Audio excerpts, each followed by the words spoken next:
Hey everybody, I'm Kyoshiro1902, and it's very early morning on a Sunday, and I am very bored. So what I'm doing right now is I'm going to do a little quick video to post at the same time as my current podcast that me and Pharaoh's put together. So here it is, something I've been wanting to talk about for quite a while, but I wanted to write it at first, and I wasn't sure if that would completely convey how, this would have worked. So here we go.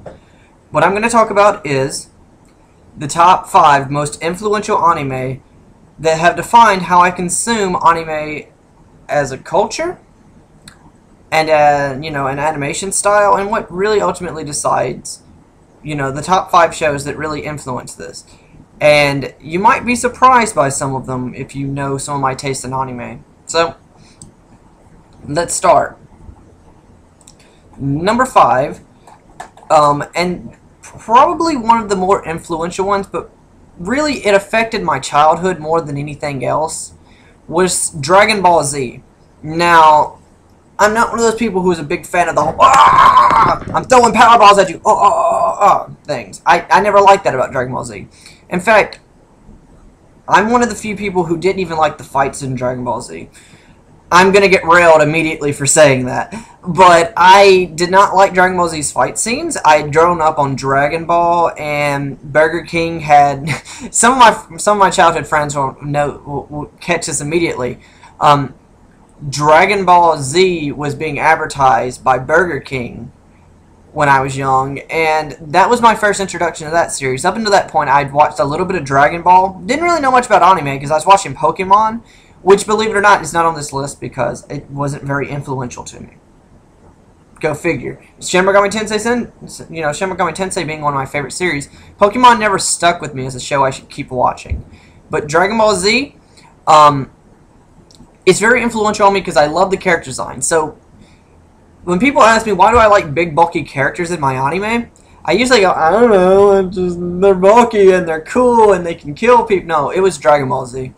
I might not admit it to people, but it was Dragon Ball Z all the way. I liked all the female characters in Dragon Ball Z, even though they were very undeveloped. The the American voice cast really did a good job with them. So, I liked Dragon Ball Z, even if, it wasn't the best show. Even if it's not a show that I liked for the same reasons as other people. Like I said, I love the comedy, I love the art design, I love anything by Toriyama, but not a big fan of the fight scenes in Z. Sorry guys, Dragon Ball was much better, just not as influential. So number 4. Well, I can't narrow this down to one series, and that's something that happens here a lot with lists like this for me. It's Gundam. I am a huge Gundam fan. Like, Mecha are amazing. They're what drove me to the industry. Shows like Eureka 7, very popular, very good to me, very influential. But before I had shows that actually, gave me love, there was actual love and stuff in the show, we had Gundam, which had really awesome female cast that never gets any screen time. The love stories never developed, but the characters developed realistically. Characters would get older throughout it, and they would go on and move on with their lives, and the focus was on the machines and not on these actual soldiers, and that really stuck with me because as I've gotten older, I've wanted more realistic stories from anime, and, Gundam really dealt with that issue, fairly. Now, that being said, Gundam was influential because it got me in other shows. A lot of people say I like tournament shows, and they attribute that to me liking Naruto growing up. That's completely wrong. I don't even like Naruto anymore. I was a huge fan of Naruto when it first aired, and all the way up until about the filler that started coming on Cartoon Network at the very end of the run, I started to hate it, and it was then that I realized I hated it. But then I read some of the manga Shippuden, liked it. Then Shippuden got to Gaara coming back to life, and I hated that. So, needless to say, I liked tournament shows because of a Gundam show called G Gundam. And G Gundam is like the Gurren Lagann of the 90s. And it is one of the greatest action shows you'll ever see in anime. I put it up there with, you know, with Dragonball Z, and that the fights are huge, they're epic, but they're usually resolved in one episode. And that gives you plenty of time to go and see other things. Like, one of my big problems with Gundam is that, with Dragon Ball Z is they drag the episodes out for so long. Gundam, every situation is resolved within one episode. It doesn't take, you know, a year. It doesn't take a week. Well, I mean, you have to wait next week for the next episode, but it doesn't take a week. It takes, you know, one episode, and this situation's dealt with. Now, that's not to say that there's not going to be an exact copy and pasted plot the next week, but there will be something a little bit different about that, and that's all that, you know, really matters when it comes to something like that. Gundam just made me care more about realistic storylines in anime, and I think will influence my #1 decision, certainly. So, number 3. Once again, this is a show that, you know, it's a lot of different shows. It's even video games, books, manga, and I enjoy them all. And this has really dealt with how I feel about adaptations and, you know, how well you can, you know, change things up and really, you know, use different forms of media for anime. And that's the Dot Hack series. I got Dot Hack I got into that series very late, and that I didn't get into Dot Hack. Like, I saw Dot Hack sign, I really liked it, but I only saw like 2 episodes, maybe 3, and I only watched it because it came on after Batman. But like I said, I'm a big fan of love stories in anime, or more like stories that include love. I mean, I'm a big Robotech Macross fan, so I guess, yeah, love stories. And Dot Hack was full of these, and some of them were weird, and some of them were great. And the fact that it's all in an online game makes the interaction both quirky and relatable. I don't know how they pull it off so well, but it makes you almost believe these characters. And in Dot Hack, the reason this has influenced me so much is not the Yoshiyuki Sadamoto, you know, character designs, which I love. It's not those so much as it is, you know, the attention to just atmosphere. Dot Hack's all about atmosphere. It's not about... Well, there's another show. The #1's really the amalgamation of all these ideas, but Dot Hack was how you adapt something. So you have, like, the games, and believe it or not, you know, okay, no, you have the show, and it's, like, down here. And then, you know, you're waiting for something to happen. And then the game comes, and it just builds upon that. And then you've got, like, the books, and they build even further upon that. Oh, but that's not all. Now you've got movies, more games, more books, more manga. You got this whole big wall. You're like up here when you started down here, and you're still using the same characters and concepts. You're just building them more and more. Each game, each book, each manga, each novel. Heck, if we're going to be honest, every advertisement. There was a card game for, you know, for whatever reason that I never played, but it existed, and even that built upon it. So, I mean, there's a lot with Dot Hack that has influenced what I do with anime, and I love, you know, changing medias, you know, changing the form of media that I watch anime on, or that I consume my anime-related products with. And so, Dot Hack was really my big influence there. So, #2, this one, very unexpected, I hear a lot. When people are like, what is your favorite anime? And I'm like torn between 3 things. Cowboy Bebop, my #1 choice, and this show right here, Yu Hakusho. Yu Hakusho? See, I'm not even a big fan. I don't even know the name, but oh, it is the most influential anime almost to me, because I love the character designs. This is unusual. I don't like high school characters in anime. And Yu Hakusho, they don't look like high school characters. They look like real people who happen to be in high school. And that's a good thing, because they look like the product of their generation. A lot of anime were trying too hard to make people look like they were from the future, or they were, you know, really, really buff, or they could take on any challenge, or they were kung fu fighters. No, or something like that, and that doesn't work. I find that the majority of the time that I watch anime, I just want characters that are very simple, easy to understand, and don't, like, cloud their judgment with stupid things, deteriorate in quality. And that's mainly because Yu Hakusho was not planned well. I kind of consider it like Bleach, but Yu Hakusho kind of like made me care about character signature moves. The first episode I saw was Kurama's backstory, and you would think that'd be like one of the less interesting episodes to watch, but I loved it because I immediately realized I was looking at Japan. I immediately realized that these characters were going to develop over an entire series, and also I'd realized immediately that this could be more than just some, you know, we're going to shoot spirit bomb guns. And, you know, that's such a popular attack these days that I don't like it. But it was better than having the character go, Kamehameha, and charge for 2 episodes. I like the spirit gun because you just had the character shoot it and it was done, you know. So it was like the rosin gun in that way. But even the spirit gun didn't have like a charge-up thing, except in the anime. But it didn't have like a charge-up thing. So it could be done immediately. And it could be done at any time. And characters had different things. So, you know, this is the first series that I saw. Like, Don Hack may have been more influential, and so might have the next show that I'm going to mention. But Yu Yu Hakusho came so early into my anime, you know, fandom, that it didn't really affect, you know, it didn't really, while it may not have been as good as those other shows, it was more influential, and that's what this list is about. So, the most influential anime on, you know, that depends on how I consume anime, is kind of an obvious one. I'm going to go ahead and say it right here and now because it's no surprise to anybody that it's Neon Genesis Evangelion. I love this show. I'm one of the few people who would say that Shinji Ikari is a badass.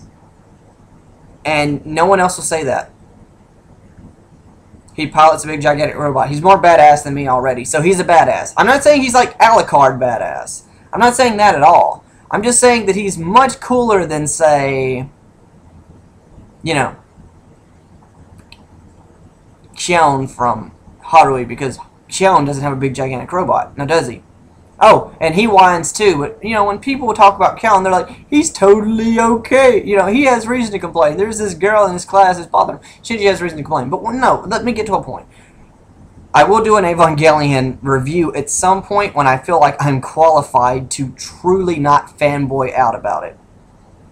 That won't be anytime soon because I've been fanboying out about this show for 13... I'm about to lie there. I did see the VHS back in the day, but my introduction was to the VHSs. So, I've been fanboying out about this show for about 8 years. So... yeah, needless to say, it's a pretty important part of my anime consuming ability. I liked it in Japanese, I liked it in English, I liked it on DVD, I liked it on TV. I didn't mind that it was censored on those first 2 episodes on Toonami. So, why was this so influential upon me? Well, like I said, I like love stories, and I like open-ended love stories. I like to be able to build things, but I don't like having to read fan fiction to build these things. I like to just kind of already have the relationships established, and then I have to interpret how the characters feel about each other. And I don't like relationships that just resolve because we're at the end of the show. Nobody's relationships are really resolved by the end of Eva. But here's the thing. Eva taught me about quality. And it taught me to care about the development history of a show.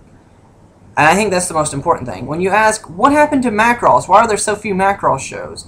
And, you know, most people think Harmony Gold. And you're like, well, yeah. You think Tatsunoko. You think all these things. Eva was a show kind of like that. Where the immediate moment you start thinking about Eva, you start thinking, wow, that show went through such development hell. You know, you start thinking about how nothing made sense at the end, but it was so good we eventually got a movie. You start thinking about Ano's past and his own little interesting touches he put into it. You start thinking about how it's gotten so popular. There are these multi-million-dollar, you know, Eva rebuilds being built now. And all based on this one little crappy show that, well, this amazing show, but this show that was considered crappy when it was first released that no one really watched. I attribute it, you know, to that anime stigma. But, yeah, this was a show that really influenced the way I think about things. I always look at the world in anime now, and this is actually one of, probably one of the bad things about Eva, is that after Eva, everybody tried to copy its world and its characters and failed. They failed, like, all the time. No one could do it. No one could match what Eva did. They had a world that made sense. They had a story that didn't explain itself, but left it vague enough for the for the audience to draw a conclusion, and so well thought out that most of the audience drew the same conclusion, and the people who didn't draw the same conclusion were usually wrong. Now I'll admit the first time I watched Ava, I had it all wrong, but I missed out on one important detail. The characters are well designed. This is once again a Yoshiyuki Sadamoto character design thing. So I really like the degree of variety. And to talk about some of those shows that try to copy it, well, you have like Aquarion, which copied other things, but this show specifically, and I like that, but not to the degree of a show like this that really just shows love and care. And a show like Aquarion shows like an interest, like it shows interest in a concept, this really good concept that never really goes anywhere. It's kind of like, imagine season 1 of Gurren Lagann. If anybody watches anime, it's like, imagine season 1 of Gurren Lagann. They get out from the underground tunnels, and the rest of the show is just them on the surface with no goal. That's how Aquarion is for a large part of it. Just monster of the week, and we don't even know where we're going with this. And that's how I felt about Aquarion. Razafon, it influenced how much I liked that show too, and I love that show. I actually saw it before Ava, and didn't like it until after I saw Ava. So if you're wondering why I like certain shows, how well they pull off their world is usually something there. I didn't like Dragonball Z that much because, even though it was influential, I didn't like the world. It was so, this town got blown up. Am I supposed to care about these nameless people? If you, like, in Ava, when I see a building get destroyed, they have a reason for me not to care. People aren't in those buildings. But then in other situations, you do, because you know that people are in those buildings. You hear earlier about a character whose sister got crushed in an accident, and you're like, yeah, I need to be worried about these people if they're getting close to this building, because these aren't nameless characters who are going to die. These are real people. You hear about America and Japan in a recession, something that it actually accurately predicted. I mean, of course, it was eventually going to happen, and Japan was already in a recession, but not the point. So you hear about things like that, and Ava gets so much of it right. So much. And I don't know, realism in anime, didn't care until after Ava. I didn't even care back with Gundam. Gundam got me into realistic anime. It didn't exactly keep me there. Because, the next show that I'd watch after that would be like Fully Cooley. Which, once again, off Ava fame, I liked Fully Cooley much more after watching Ava than before I saw Ava. I don't know, I'm a fanboy. I will admittedly say I'm a fanboy. So, influential? Certainly. The first box set I ever bought. So I didn't ever intend to buy any box sets of anime until after I bought Ava. And then I felt compelled to buy box sets. So, for better or worse, I ended up eventually buying Outlaw Star. I had to pick up Cowboy Bebop because the remix edition had come out and I wanted it. But, yeah, so that's an influential anime upon me. But this has been like a 20-minute video of 5 influential anime. So I'm going to end with, like, some thoughts about, some other anime that I know were probably very influential. I guess the first would be Pokemon. I mean, who didn't grow up on Pokemon? I brought it up earlier in the video. Might as well, talk about it. Pokemon got me into collecting monsters. Digimon did this too. I was a bigger fan of Digimon because of character designs and story development. And, sadly, the cheesy jokes. In fact, this weekend I just rewatched the Digimon movie. Not as bad as I remembered, but not as good as I wanted to remember. Like, I wanted to think that Children's War Game wasn't completely butchered in the American release. And in its defense, it's not butchered. It's just not very well, you know, it's just not as good as the Japanese version at all. And so everything else was better than I thought it would be. But Children's War Game was like a big letdown because that's like my favorite Digimon movie. And probably one of my favorite anime movies. I haven't seen Summer Wars yet, but once again, influential. Gonna go see Summer Wars. Fist of the North Star. Never got very far in that series because it got canceled when I was watching it on Action. Well, I was watching it on Action, but I don't know where it originally aired at. But I watched it on Action. It was already canceled by that point. So I got like to watch like the first 40 episodes, and really good show. You know, got me into martial arts anime, which would lead to me watching shows like Kenichi and so on. But I would avoid most of those shows and just go with something like Hajime no Ippo. Just a little thought from me. Of course, what someone from the 90s. If you're not from the 90s, of course there was Yu-Gi-Oh! I'm a bigger fan of Yu-Gi-Oh! Season 0. People who know who that is, good job. And I absolutely hated the card game. Until junior high, I didn't even think the card game was worth playing. And then I started seeing my friends get the cards. I bought some cards, loved it. Now, granted, I had a lot of fake cards. And, you know, what kid didn't? But I have to say that those cards were... Well, actually, I still have a large part of my deck. In fact, I had an entire Charmer Summoner deck, if anybody remembers who those characters were. They were like the little Moe girl magic, you know, sorceresses. I don't remember what the card names were. But anyway, they were like the little Moe schoolgirl, kind of odor, look, intense sorceresses. And they were cool. I love those cards, and they really influenced the way I like female designs in anime. And that's not big titties, and that's not, I don't like this. It's like a perfect mixture between moe and cutesy with a wink. So, there's that. And Ava, I attribute Ava to that too, because I really like the female designs for Ava. Some people don't. I just have a problem with them being 14 years old. 16 maybe would have worked, but I grant them that you couldn't convincingly make people believe that these characters are just going through puberty at 16, because you can barely make me believe that characters are going through puberty at 14. So yeah, and granted, I was already going through puberty when I saw Ava, so that was a huge part of it. You know, hitting it at 11 was, yeah. Anyway, that was one way I didn't relate to other Ava fans. The last anime I'm going to mention, probably not as influential to other guys.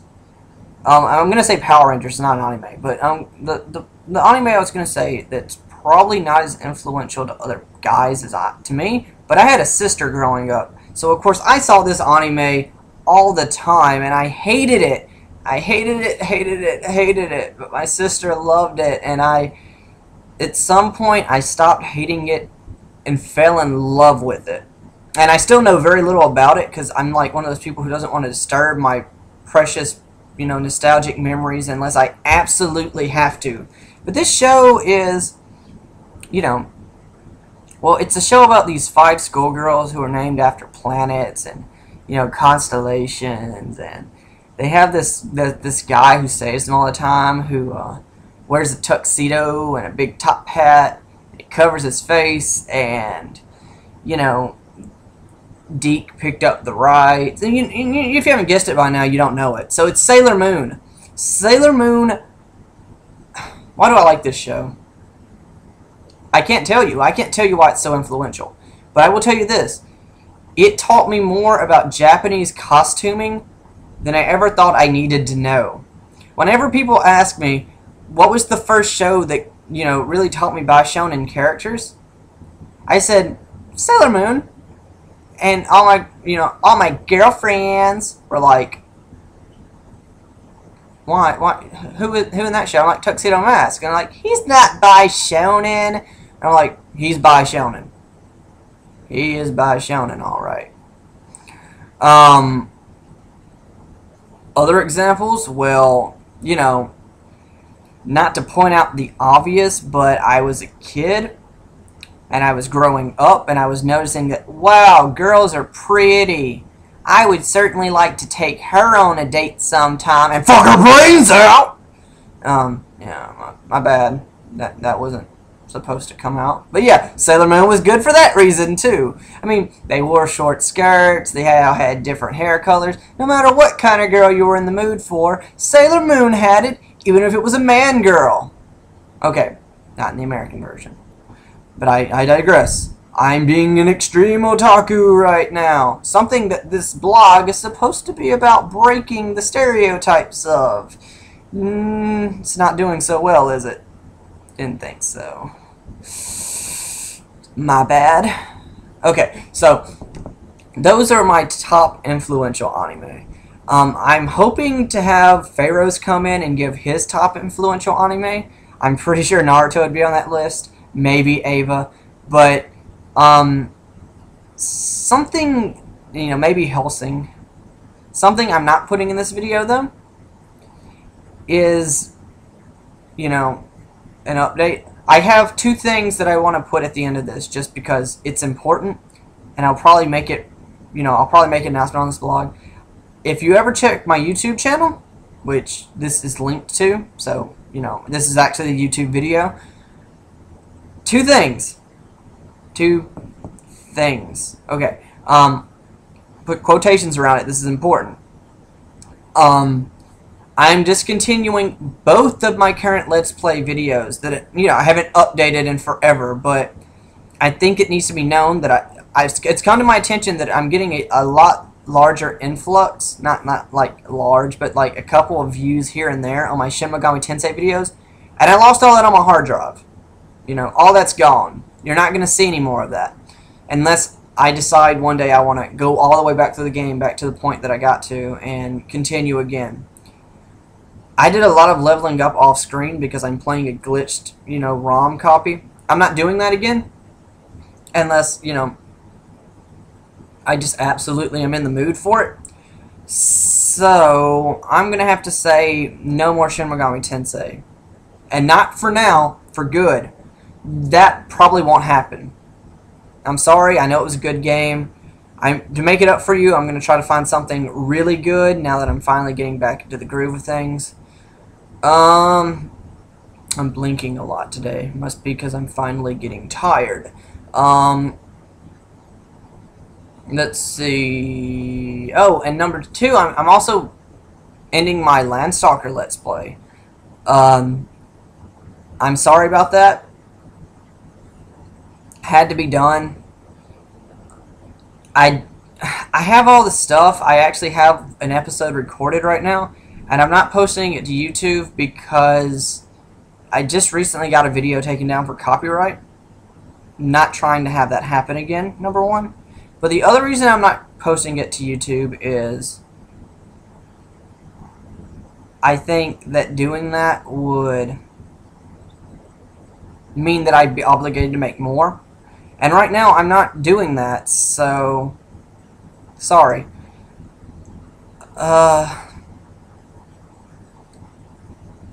So that's that. Now, another announcement is that I'm not, oh, my bad. I'm working on a new project with Pharaohs right now. It seems like we're always the only two people working together, but we're working with other people on this. But it's basically a pilot-esque episode for a YouTube web series, if that makes any sense. Now, it could become something bigger, but it's so, you know, intangulated in like a triangle. Like, it's stuck to such, you know, rigid shape and form that I doubt it would ever get picked up by a network, and it's being done so cheaply and with so many cliches that I doubt, you know, this is something for anybody other than those who are actually interested in what the KS Production Studio is doing. So, I'm just going to have to say, this isn't Metal Gear Snowball. This is an actual project, but it's going to be good. So, get ready for that. Also, at the same time, I kind of want to tell people that we have something kind of new coming up. People who don't know,